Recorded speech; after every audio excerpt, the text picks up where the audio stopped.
consternation over a nomination.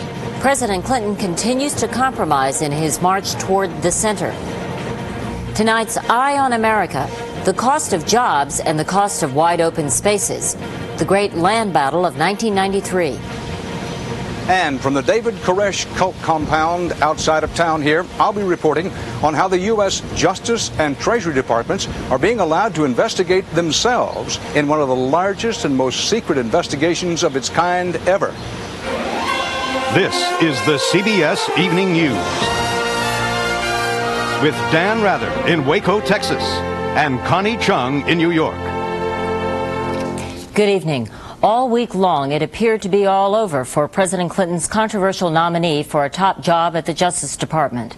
But it still looks that way tonight. Correspondent Bill Plant is live at the White House with the very latest. Bill? Connie, it's been a day of passionate arguments and pressure from all sides. And right now, Lani Guinier, the nominee, is in meeting with President Clinton. And his staff is telling us that he feels very badly about the way she's been treated. But the staff is also saying that Mr. Clinton read some of her legal opinions this afternoon, and that if he had done that sooner, she never would have been nominated. Angered that the White House had barely defended Guinier, civil rights and women's groups mounted a last-minute offensive on her behalf. We are not going to stand idly by, impotently spectating while you are gangbanged by the bullies who are entrenched in the status quo and do not want change. An annoyed Mr. Clinton dismissed questions, suggesting that he was about to cut and run from Guinier. This administration has taken more tough positions on more tough issues earlier than anyone I can remember, so I don't think you can have that both ways. But when it's time to compromise at the Clinton White House, watch out. Whatever isn't nailed down is usually out the door. In his move back toward the center, the president has wavered not only on the Guinier nomination, but also the promise of a $1 increase in the minimum wage and the energy tax. And that was just this week. After all, he is playing for very high stakes. In the short term, by moving to the center, he stands to win his economic package, his tax package in the Senate. In the long run, he stands to gain his presidency by becoming focused on a program. But some in Mr. Clinton's party see things very differently. Martin Luther King said the ultimate measure of a man is not where he stands in moments of comfort and convenience, but where he stands in times of challenge and controversy. I use that standard, and if the president doesn't measure up to it, I call him like I see him. Win, lose, or draw, the way the Guinier nomination was handled here has made it a loser for the Clinton White House. The best spin anyone here can put on it is to say that maybe it wouldn't hurt to have the liberals angry with Mr. Clinton as he seeks to line up conservative and moderate votes to get his budget through the Senate. Bill Plant, CBS News, the White House. Here in windy, hot Texas, victory or defeat for the entire Clinton economics and jobs package could be decided in a key U.S. Senate seat. This is a special election for the seat of Lloyd Bentsen. Today, the organization of Texan Ross Perot came out and endorsed the Republican. Correspondent Bob Schieffer has more about what's at stake here deep in the heart of Texas. Down here, where the politics can get as rough as a Saturday night rodeo, this year's Senate race is the oddest matchup in years. Listen to Governor Ann Richards describe her handpicked choice, the Democratic candidate she calls solid, but probably one of the worst politicians I've ever met. That's what I like about you. She's talking about brainy, two-stepping Shakespearean scholar Bob Kruger, who's trying so hard to show Texans he's a regular down-home guy that, well, here's one of his commercials. Was it Shakespeare who said, "Hasta la vista, baby"? Texas Republicans, who usually like their candidates heavy on the right wing, have taken up the chant of a pro-choice statehouse politician, Kay Bailey Hutchison, who forged a big early lead by aiming past Kruger and directly at the White House. Every time we wake up in the morning, there's a new tax floating out of Washington. Both sides have rolled out some big guns. For him, are we going to do it? Yeah! For her, the old administration stars, and Moses, too. I'm standing beside the next United States Senator from Texas. At the state capitol here in Austin, the whole thing is sending shivers through the Democratic establishment, but it will be shockwaves for Democrats nationwide if Kruger should lose. because Republicans will claim it's President Clinton, not Kruger, the Texans rejected. The Kruger spin, with one Republican senator already, Texas will lose its clout in Washington if it elects another. The state of Texas is too big to be represented on only one side of the aisle. They've got theirs, the rest of the state, we need ours. Here we go. But back at the rodeo, people seem more worried about something else. I'm not so crazy about the president. I think we got enough taxes. So, with the president's popularity dropping, Kruger's main hope now rests on a big turnout of traditionally Democratic minority voters. And he's spending a lot of time wooing them. There is hope. And praying for America. Bob Schieffer, CBS News, Austin. It's no secret that President and Mrs. Clinton have put off announcing their proposals on health care reform until July at the earliest. But did you know they already have an elaborate plan for selling the package to the public? And there are serious questions about how they had been planning to bankroll that campaign. Correspondent Linda Douglas has our report on that. While Hillary Clinton campaigns publicly for health care reform, the organization that will sell her plan to the nation works in secret, headquartered in downtown Washington. The National Health Care Campaign plans to raise millions of dollars to promote the Clinton plan, but legally the group does not have to say where its money is coming from. If you don't disclose it, what you have is secret money coming in from unknown sources in unknown amounts. The National Health Care Campaign was created by the Democratic Party, but it is officially independent. Because it's not promoting a particular candidate or lobbying Congress, the campaign does not have to report on its contributions. Common Cause charges people who give to the health care campaign are trying to buy influence with the administration. Although the White House has no legal ties to the campaign, it is being run by former Clinton operative Celia Fisher. Fisher declined to be interviewed. Her spokesman said the campaign will raise money from anyone interested in health reform, including interest groups like drug and insurance companies. Oh, I know some people who have been called from the health industry who represent companies in healthcare who've received those calls, yes. Price gouging. Publicly, the Clintons have attacked health interests. They say it's hypocritical to now ask them for money. When you're blasting us every day as profiteers, why should we give you money? The health care campaign has been billed as a populist effort designed to galvanize grassroots America. But right now it looks like an old-fashioned big money operation seeking funding from special interests and veiled in secrecy. Linda Douglas, CBS News, Washington. Still ahead on tonight's CBS Evening News from New York and Washington. We'll bring you up to date on the top secret investigation of what went wrong at the Koresh compound just outside of Waco. Meanwhile, back at the ranch, Eye on America, land of the fee.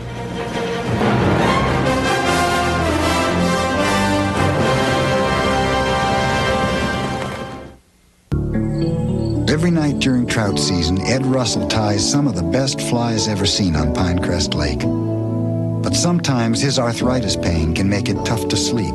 That's when his wife Ann gives him Tylenol PM gel caps. Unlike ordinary pain relievers, it has extra strength Tylenol pain reliever, plus a gentle ingredient to help him sleep. Which is good news for Ed, but not for the trout population of Pinecrest Lake.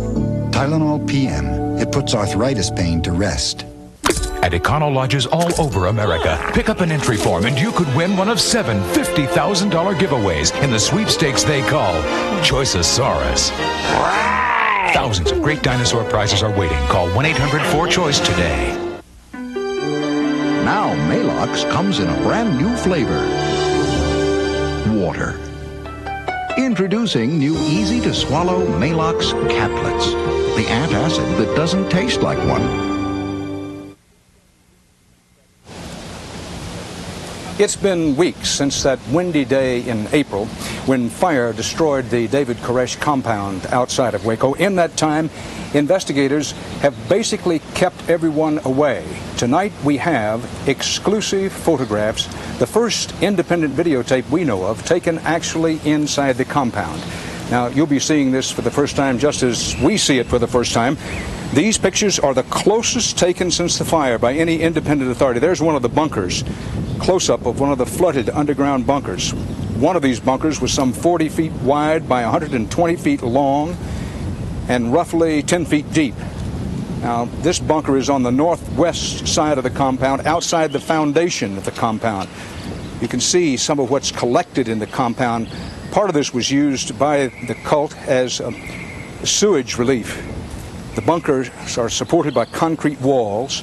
There's some real question about contamination in these bunkers.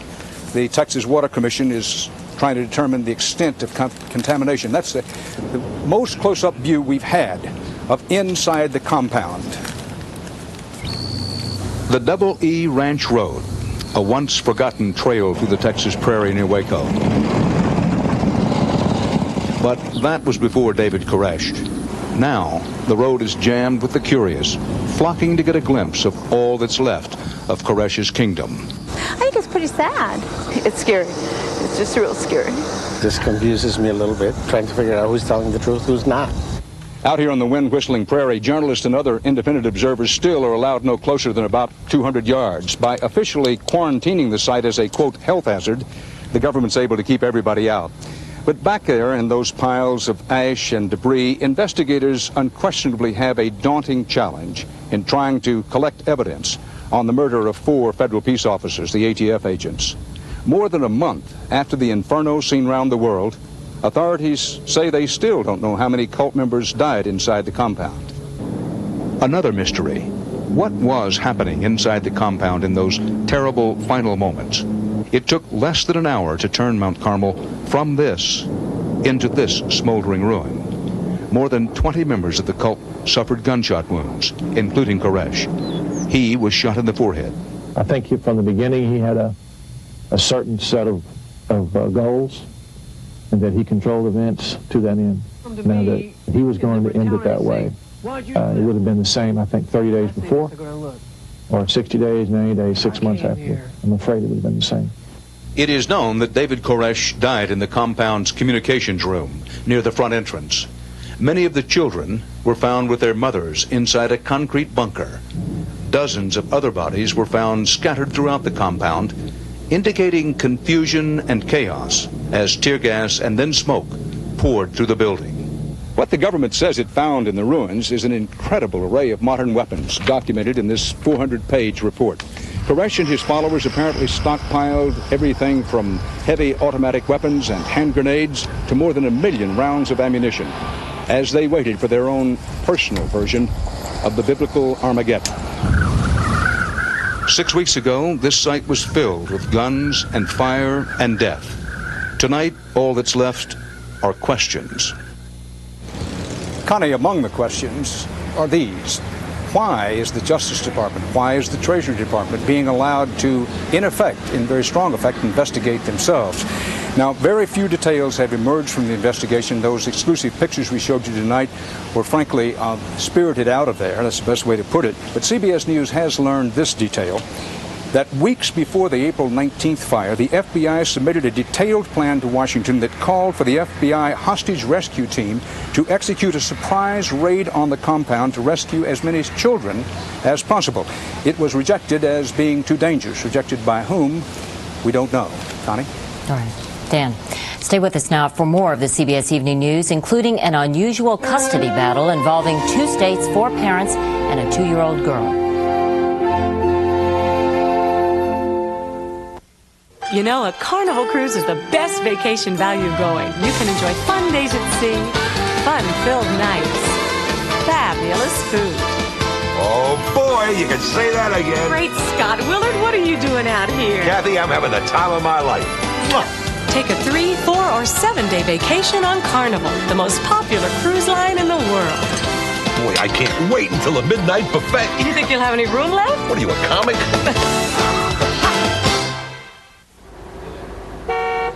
What? Look, time is money, and I don't have time for plain flakes. Please, put something in here, will you, for Pete's sake? Maybe jelly. What? All right, I'll give it a shot. Tastes good. Good. Good and crunchy. It tastes good, just the way it is. No frills, no nothing. Kellogg's Corn Flakes. Kellogg's Corn Flakes. Taste them again for the first time. What? Why Centrum Silver? Because you're over 50 and you're just hitting your stride. Centrum Silver vitamins. Because the latest scientific research about changing nutritional needs after 50 is built in. Centrum Silver. It's a great time to be silver. When I started using Miracle Grow, that's when I started winning blue ribbons. I've won more than a dozen tomato championships. My roses won Queen of the Show 3 times. You'll never know what a great gardener you can be until you've used Miracle Grow. What is there about these cops that will have everybody talking Monday morning? You won't believe it until you see it. Sunday night on 60 Minutes. The Supreme Court of Michigan heard arguments from 2 sets of parents today in the battle over a little girl born to one couple and raised by the other. Giselle Fernandez is covering the case of baby Jessica. Jan and Roberta DeBoer are the only parents 2-year-old Jessica has ever known, and they're fighting to keep it that way. There is no question that in this case, Jessica's established family unit is with the DeBoers. Today, after a long legal battle in 2 states, they appealed to Michigan Supreme Court not to take Jessica away from them. They argue she would be traumatized if handed over to strangers. I consider us parents. Period. The DeBoers may have raised her, but it's Kara and Dan Schmidt from Iowa who are Jessica's biological parents. 2 years ago, Kara and the man she falsely said was the baby's father gave Jessica up for adoption. But weeks later, she informed Dan Schmidt he was the real father. They married and have been fighting to get Jessica back ever since. I had already signed the paper, and I didn't know that I could just have jumped out of the wheelchair and gone to get her and say she's going with me. The Iowa courts ruled the Schmidts have legal right to the child. The DeBoers took the case to their home state, where a Michigan court said it would be in Jessica's best interest if she stayed with them. That decision was overturned on appeal. Can the DeBoers, through actions like this, basically amputate an entire natural family? It's an emotional tug of war, and some experts say to protect children like Jessica, adoption laws will have to change. Many of the things that went wrong could have been prevented at the outset. So now it's up to Michigan's highest court to wrestle with the rights of biological parents and the best interest of a child. But it won't end here. Both families say they'll fight for Jessica all the way to the U.S. Supreme Court. Giselle Fernandez, CBS News, Lansing, Michigan. Still to come on the CBS Evening News tonight from Waco and New York. Eye on America visits the wide open spaces of the historic American West. And up next, fear and loathing in Germany after the fires of neo-Nazi hate. So what do you want from the 90s? Well, the Oldsmobile Achieva Special Edition can't give you that. But it does have air, automatic, anti-lock brakes, cruise, tilt, power windows and locks, and more. And it costs only $14,695, which could leave you feeling very good about yourself. It's your money.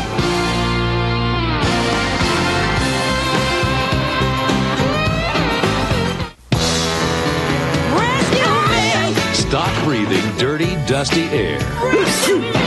Make your home a cleaner, healthier place. Call a Bryant dealer to the rescue for a Bryant electronic air cleaner.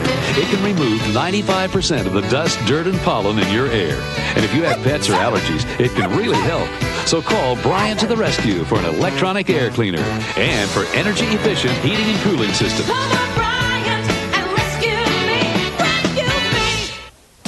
It sizzles like summer, and it won't last long. Introducing Red Lobster's Summer Seafood Feast, one of our biggest seafood combinations, just $9.99. With scallops hot off the grill, fried clams, a fish fillet. Plus, you get 2 kinds of shrimp, succulent scampi and golden fried shrimp. Wow, 5 kinds of seafood for an incredibly low $9.99. So hurry in and feast tonight, because the Summer Seafood Feast ends soon. Only at Red Lobster. Los Angeles is losing in the fight against crime, and these 2 men are battling it out for mayor. What are their campaign weapons? Tomorrow on CBS This Morning with Harry Smith and Paula Zahn. In Germany, government leaders joined a memorial service today for 5 Turks killed in a neo-Nazi firebombing. But the gesture was not enough to ease the grief, anger, and fear in the immigrant community. Correspondent Alan Pizzi is on the scene in Cologne, Germany. Bases, the great land battle of 1993. And from the murmured incantation, "God is great," the coffins of the 5 victims were brought to a memorial service. It was as much an attempt at political atonement and peacemaking as it was a commemoration. Relatives came to mourn the dead, bewildered at how it all came about. But grief turned to anger when a Turkish government representative told mourners the German authorities would protect them. The Turks simply don't believe it, and the Germans themselves seem confused about how to deal with the right-wing violence. German President Richard von Weizsäcker said right-wing violence was a danger to our civilization, but the government insists the attacks are the work of crazy individuals. The thousands of Turks who gathered for the funeral service blamed the German authorities for not stopping the neo-Nazis and their own government for not pressing for more action. Today, the police were more concerned with controlling the Turkish demonstrators. Chanting "Nazis out," hundreds marched to the center of Cologne to bring their case to the public. Many Germans marched with them. Increasingly, Germans are concluding that right-wing savagery is not just a phenomenon of a few neo-Nazis, but a symptom of what a leading politician called a sickness within German society. There were isolated incidents of violence today blamed on right-wingers in the Turkish community exploiting the situation for their own ends. Most Turks living in Germany are pressing for rights of citizenship, which they feel will help guarantee them protection.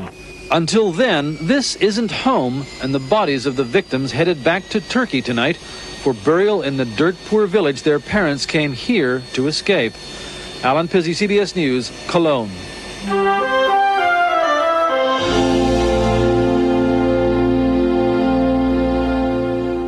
And he threw away an entry worth millions of dollars. And then what happened, Ed? His wife rescued his entry from the trash. And obviously mailed it in. Yes, and they got rich. That's a great story, but do you realize that right now, somebody could be throwing away the winning number? Oh, don't let that happen.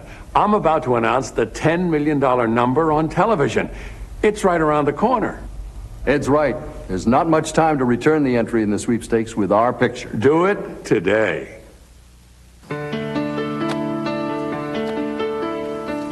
Any kids around, Aunt Jane? Oh, sorry, Billy, not your age. A little earlier, Jane Stewart was troubled with arthritis pain, so she took a Motrin IB, the same medicine as the Motrin doctors have prescribed for years, but in non-prescription strength. And just 1 Motrin IB is as effective as 2 regular aspirin. All right, kid. Let's see what you got. Aunt Jane? Come on. Motrin IB, the relief of Motrin in non-prescription strength. What would you do for a Klondike bar? Would you sing I'm a Little Teapot? No, not me. I've got a rich, creamy Klondike bar. I'm a little teapot. Come on. Short and stout. It's a Klondike. Here is my handle. Here is my spout. Oh, here you go. Here is my... For that chocolatey coated ice cream loaded big and thick, no room for a stick. What would you do for a Klondike bar? You can put your spout away now, sir.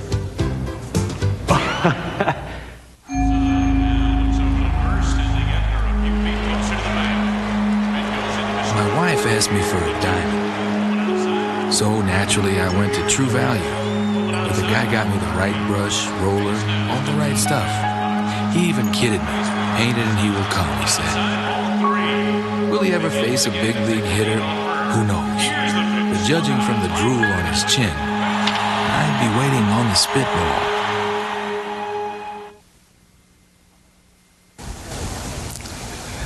America, land of the free. Now check the sign at the front gate. It does not say the land is free. Any doubt? Ask a rancher. Any one of the thousands at home on the range, where these days often is heard a discouraging word. From the great American West, Bob McNamara reports tonight's Eye on America. It was the land that brought people west. Hundreds of millions of acres of wide-open range that belonged to the public to be shared with ranchers who grazed sheep and cattle. But today, it is troubled land. The West seems awfully big, but the West is not big enough for everybody to continue to do what they've always done. our cows can graze clear to the lower horizon. Bill Loring's 580 head of cattle graze on western Colorado federal land. Is this good grazing land? It's adequate. He is one of 30,000 ranchers who lease more than 250 million acres of government ground. How important is it for you to graze cattle on federal land? It's the difference between staying in business and going out of business. It is. In this country, yes. Today, Western ranching is a business under environmental and economic siege. With livestock producers long accused of overgrazing to the point where vegetation simply doesn't return and of paying rock-bottom rent, the Clinton administration now wants to raise the fees ranchers pay to lease government lands. If the fees go up, I'm going to be broke. Restoration of the damaged lands should be our #1 goal. At hearings across the West, Interior Secretary Bruce Babbitt listened to all comers. Why are the ranchers of the West being singled out to bail out the federal deficit? From ranchers to governors. The fee increase designed to drive ranchers off of public lands is not supportable. To environmentalists. Protect the land first, protect the businesses second, or the businesses won't make it anyway. The consensus, both in government and here on the ground, is that grazing fees will go up. But while the government makes more demands on sheep and cattle ranchers, question is, how well has the government done its job in protecting public lands? Normal grasses that would have occurred in here, I think, are mostly gone. There's an awful lot of bare ground. Biologist Osborne Casey worked for the BLM, the Bureau of Land Management, for 18 years, a time when he saw rangeland streams ruined by livestock overuse. Protecting the public land, Casey says, has taken a back seat to the livestock industry's needs. The specialists in the Bureau are probably some of the best in the world as far as knowing how to manage rangeland, but you would never know that to see what actually occurs. From science left undone to sweetheart deals, like 700 acres of federal land leased to Scottsdale, Arizona for free and used as a golf course for this resort hotel. For Randy Campbell, staying in business is a struggling partnership with his wife, Julie Hansmeyer. We're squeezed by money. There's no doubt that if we have to pay more, we are in trouble. They are tired of being portrayed like public villains in a modern Western saga of land and greed. I think a misconception of a lot of people, they think that we come out on these federal lands and we dump our sheep and cattle out on them and come back the day before Christmas and gather them and sell everything and reap the profits and rape the land. That's not what happens. Ranchers and environmentalists may never see eye to eye, yet they share some common ground. That this fragile land can be used if care is taken, but that higher grazing fees alone cannot bring back an American West resembling what it once was. On the Utah-Colorado border, Bob McNamara for Eye on America. The new range wars in the Old West, part of our world tonight. From where the old Chisholm Trail meets the banks of the Brazos in Waco, Texas, Dan Rather reporting for the CBS Evening News. Good night, Connie. Good night, Dan. Good night, everybody. See you tomorrow.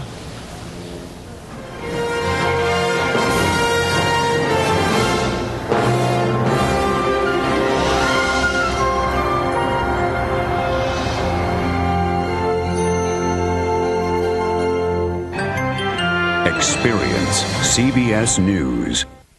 This is CBS. Next on Hard Copy, inside the compound of a bizarre swinging sex cult from the 60s. Back with a new name and a new act, Return of the Sex Cult. Hey, money's tight. Yeah, don't spend too much on Father's Day gifts this year. Get your gifts where you get the best prices. Oh, that's Burlington Coat Factory. How about this silk shirt? Looks like $40. $12.99. Famous label dress shirts. $35, $45. $14.99. We love silk ties. $25? Only $9.99 at Burlington Coat Factory. Famous label knit shirts.